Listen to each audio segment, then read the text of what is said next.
இறையேசுவில் அன்பிற்குரியவர்களே, பொது காலத்தின் 24வது வாரம் செவ்வாய்க்கிழமையிலே மனிதம் பேணும் இறைவனின் அன்பு என்ற ஒரு மைய சிந்தனையில் இன்றைய வாசகங்களை சிந்திக்க நாம் அழைக்கப்படுகின்றோம்.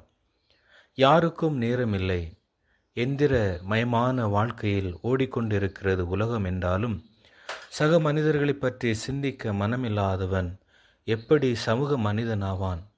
இன்று வணிக பொருளாதார வாழ்க்கை வேகத்தில் மக்களுக்கு மனிதம் முற்றாக மறந்து போய்விட்டது.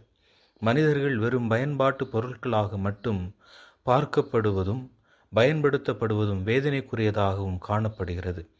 பிறரின் இன்பம் துன்பம் என எல்லாவற்றையும் இணைந்தே பகிர்ந்து கொண்ட உறவுகள் கூட இன்று தங்களை மட்டுமே மையப்படுத்தி வாழ்வது ஏன் மானிட வாழ்வில் இத்தகைய வாழ்வியல் மாற்றங்கள் என சிந்திக்கவும் வைக்கின்றது.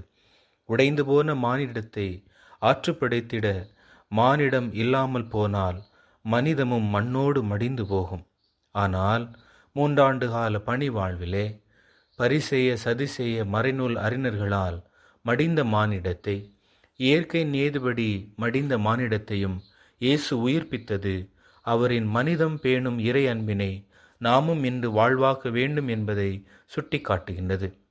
நயின் ஊர் கைம்பெண்ணின் மகனை இயேசு உயிர்ப்பித்த நிகழ்வு மரணத்தின் மீது அவர் கொண்டிருக்கும் அதிகாரத்தை மட்டுமல்ல, மடிந்து போன மானிடத்தோடு இறைவன் தன்னை ஐக்கியப்படுத்திக் கொள்கின்றார் என்பதையும் எடுத்துரைக்கின்றது.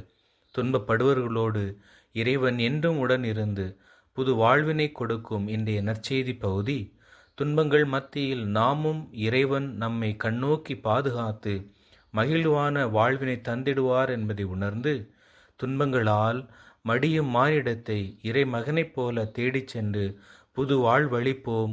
மனிதம் பேணும் இறை அன்பின் சாட்சிகளாக வாழ்வோம். இறைவன் என்றும் நம்மோடு.